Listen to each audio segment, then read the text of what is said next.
Hello प्यारे बच्चों, आप सभी का स्वागत है बिहार मैथ हब में। आज हम प्रश्नावली 3.2 का 2 नंबर क्वेश्चन बताने जा रहे हैं। 5 पेंसिल तथा 7 कलम का मूल्य 50 रुपया। 5 को पेंसिल और 7 को कलम का मूल्य क्या दिया है? 50 रुपया। तो हमें पेंसिल का मूल्य और कलम का मूल्य मानना होगा। माना कि पेंसिल का मूल्य बराबर x रुपया। पेंसिल का मूल्य हम क्या मान लिए? x रुपया। 5 पेंसिल तो 5x होगा। और क्या मानना है? कलम। देखिए लास्ट में जो दिया रहेगा, एक पेंसिल का मूल्य तथा एक कलम का मूल्य ज्ञात कीजिए। एक पेंसिल का मूल्य और एक कलम का मूल्य ज्ञात करने मतलब पूछ रहा है, निकालने बोल रहा है। इसीलिए हम पेंसिल का मूल्य मानेंगे और कलम का मूल्य। तो कलम का मूल्य बराबर y रुपया। पेंसिल का मूल्य x रुपया और कलम का मूल्य y रुपया। अब देखिए इसमें क्या कहा गया है? 5 पेंसिल तथा 7 कलम का कुल मूल्य 50 रुपया। 5 पेंसिल तो 5 पेंसिल का मूल्य क्या था? x। तो 5x प्लस 7 कलम को क्या माने थे? y। 7y equal to 50। 5 pencil तथा 7 कलम का मूल्य कितना है? 50 रुपया। तो बस 5 पेंसिल तो 5x plus 7y equal to 50। ये समीकरण फर्स्ट हो गया। अब देखिए समीकरण यहाँ लिख दो प्रथम शर्त से, ठीक है। अब यहाँ पर लिख दो दूसरे शर्त से। अब देखिए 5 कलम यहाँ से, जबकि 7 पेंसिल तथा 5 कलम का कुल मूल्य 46 रुपया। अब इसमें क्या बोल रहा है? 7 पेंसिल और 5 कलम। तो 7 पेंसिल क्या है? x। तो 7x प्लस 5 कलम। तो 5 कलम कितना है? कलम का क्या है? y। तो 5y इक्वल टू कितना होगा? क्या दिया हुआ है? 46 रुपया। 7 पेंसिल 5 कलम का मूल्य कितना दिया हुआ है? 46 रुपया। ये समीकरण सेकंड हो गया। देखिए ये जो था ना, ये रैखिक समीकरण के युग में निकल गया। अब हमें क्या निकालना है? ग्राफीय विधि से हल ज्ञात कीजिए। अब ग्राफ के विधि से इसको हल ज्ञात करना है तो ग्राफीय विधि से इसको निकालते हैं। तो फर्स्ट सबसे पहले हमको क्या लेना होगा? समीकरण 1 से। देखिए समीकरण 1, 5x plus 7y equal to 50। तो इसका एक बॉक्स बना देते हैं, इधर x और इधर y। देखिए x इक्वल टू अगर हम 0 मानते हैं, ये पूरे 0 हो जाएगा। x इक्वल टू अगर हम 0 मानते हैं, ये पूरे 0 हो जाएगा। तो क्या बचा? 7y इक्वल टू 50 बचा। तो 7 से अगर इसको भाग देंगे तो पूरी नहीं कटेगा, दशमलव में आ जाएगा। अगर दशमलव में आ गया तो ग्राफ में दशमलव में दर्शाने में थोड़ा दिक्कत होगा। इसीलिए एक ऐसा संख्या हम लो जो कि इसमें ये घट जाए, फिर 7 से उसमें भाग लग जाए। तो हम क्या ले सकते हैं? एक तो नहीं होगा, 2 ले। एक पहले एक लेके देखो, 5 का 5, 50 में 5 घटा तो 45, 7 से 45 में भागने लगता है। अगर हम 2 ले लें, 5 दूनी 10, 50 में 10 घट गया तो 40, 40 को 7 से भाग देगा तो पूरी नहीं कटेगा। अगर 3 लेते हैं x बराबर, तो 5 दिया 15, 50 में 15 जब घटेगा 35, तो 7 से 35 में भाग लग जाएगा। तो 3 ले लेते हैं। तो 5 into 3 plus 7y equal to 50। तो 15 plus 7y equal to 50। 7y equal to कितना हो गया? 35। इसको जब y इक्वल टू 5, y कितना हो गया? 5। अब देखिए y इक्वल टू, अब मानो यही समीकरण रहेगा। अगर तुम y इक्वल टू 0 मान लेते हैं तो 5 से 50 में भाग लग जाएगा, ठीक है। y इक्वल टू क्या मान लिए? 0। तो 5x बराबर क्या बचा? 50। तो x बराबर कितना हो गया?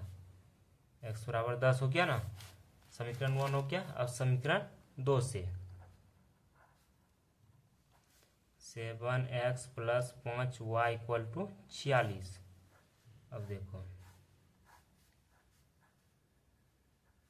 अगर x इक्वल टू 0 लेते हैं तो 5 से, अगर x इक्वल टू 0, ये पूरे 0 हो जाएगा।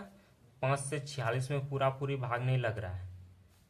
फिर क्या लेना होगा, अगर 2 लेते हैं, 7 दूनी 14, इसमें जब घटेगा 3 लो, x इक्वल टू 3 लेके देखो, 7 इंटू 3, एक्स इक्वल टू क्या लिए 3, प्लस 5y इक्वल टू 46।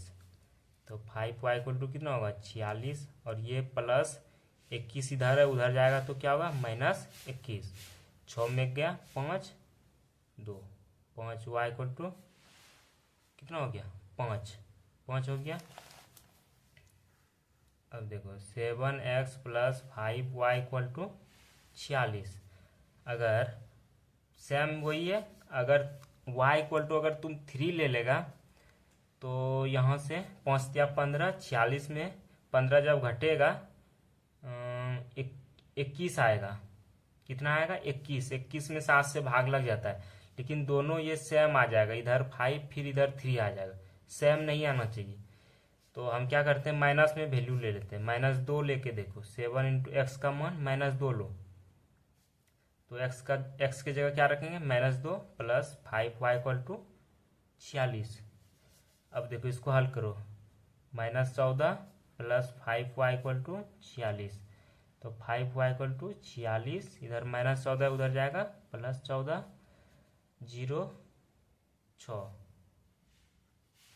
6 4 10 करीब 0 हम चलिए, 4 1 5 1 6, 5 से इसको कटाओ, 5 1 5, 5 दूनी 10, y इक्वल टू कितना हो गया 12। सॉरी गलती हो गया, देखो y इक्वल टू कितना था -2 ना, हम x की जगह -2 रख दिए, ये पूरा गलत हो गया। हमें y की जगह क्या रखना था -2। तो 7x plus 5y equal to 46, 7x plus 5 into -2 equal to 46, 7x plus -10 equal to 46, 7x plus -10 equal to 46, 7x इधर -10 है, उधर जाएगा +10 हो जाएगा, 7x इक्वल टू इधर कितना हो गया 56। 7 से जब 56 कटेगा तो कितना होगा x इक्वल टू 8, x बराबर क्या आ गया 8, तो यहाँ क्या देंगे 8 देंगे। ठीक है, अब ये जो बॉक्स है, ये दोनों बॉक्स को हम ग्राफ में दर्शा देते हैं। देखिए यही था समीकरण 1 का और समीकरण 2 का। देखिए यहाँ क्या है 3 5 10, सबसे हाईएस्ट कितना है x का 10 है, और यहाँ x का सबसे हाईएस्ट कितना है 8, y का 5, y का 5। अब देखिए आप सभी को पता होगा, इधर y और नीचे भी y डैश, और इधर x डैश, और इधर x। अब देखिए फर्स्ट में क्या है x3 y5, यही है। देखिए x3, ये x है तो 3 कहाँ पर है यहाँ, और y कितना था 5। अब देखिए y5 कहाँ है, ये y है, यहाँ 5, ये हो गया। अब देखिए अब इसमें कितना है, y कितना है 0, x फिर क्या है 10, y 0। फर्स्ट नंबर देखो 3 5 जो मिला, देखो कहाँ पर कट रहा है, इधर से यहाँ देखो, ये इधर से जाएगा और ये इधर से आएगा, दोनों यहाँ पर मिलेगा। 3 5 कहाँ पर मिलेगा, ये इधर से जाएगा और ये इधर से यहाँ पर मिला। ठीक है, अब देखो y0 x 10, y0 ये y है, सभी का 0 तो यहीं पर रहेगा, ये 0 हो गया। x कितना है 10, x 10 देखो कहाँ पर है, यहाँ पर, ये हो गया। देखो इस ये जो था फर्स्ट वाला, उसका ये बिंदु निकला था, और ये जो है इसका कौन सा बिंदु निकला, यहाँ पर है, ये दोनों बिंदु को मिला दो आपस में।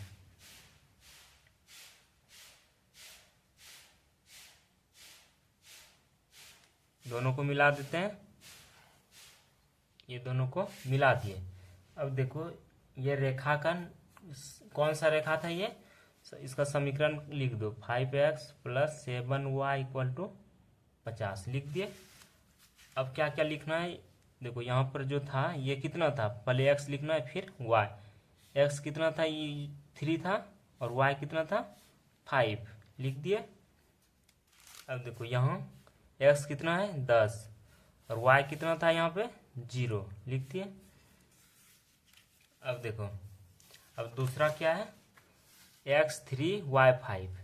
एक्स कितना है 3, x3, देखो यहाँ पर है x3, y कितना है 5, यहाँ पर एक ये और एक ये दोनों आपस में कहाँ पर मिलेगा, फिर यहीं पे ये बिंदु पर, ये इधर से जाएगा फिर ये इधर से, ये हो गया एक बिंदु। अब देखो दूसरा बिंदु कहाँ पर मिलेगा, y-2 x 10, y-2, देखो ये y है, नीचे क्या है y, -2, यहाँ -2, x कितना है 8, y-2 x 8, x 8 कहाँ पर है, ये रहा x 8, ये है। अब देखो ये इधर से जाएगा और वो उधर से आएगा, कहाँ पर मिलेगा, यहाँ पर, ये हुआ। अब देखो इसका जो है 3-5 का, ये वाला समीकरण का 3-5 जो था, एक बिंदु ये था, और इसका जो निकला एक बिंदु कौन सा निकला, ये, इसको और इसको मिला दो,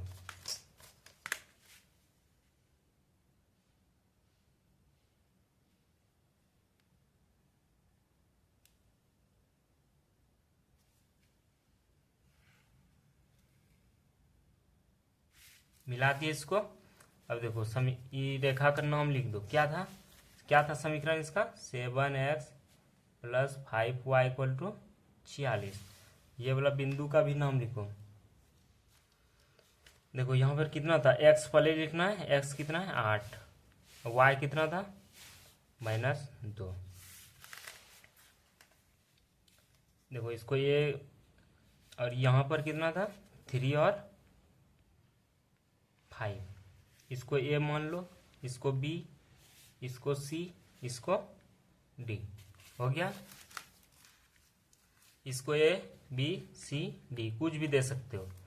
अब देखो जिस बिंदु पे कटा दोनों रेखा, वही बिंदु पर x और y का मान होगा। देखो यहाँ ये दोनों रेखा, कौन सा बिंदु ऐसा था जो कटा, यहाँ पर कटा। अब देखो इसका x का मान क्या है,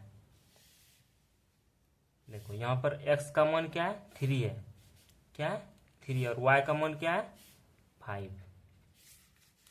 तो कटान बिंदु क्या हुआ, x बराबर कितना निकला, ये x है, ये x है, ये y है। देखो x बराबर कितना निकला 3, और y बराबर कितना निकला 5। हमको जो फर्स्ट में पूछ रहा था एक पेंसिल और एक कलम का मूल्य, तो हम क्या माने थे, x माने थे, क्या पेंसिल को हम क्या माने थे, पेंसिल का मूल्य कितना हो गया, x माने थे पेंसिल को, तो 3 रुपया हो गया। और कलम का मूल्य हम क्या माने थे, y माने थे, y मेरा क्या निकला 5 रुपया, यही आंसर हुआ।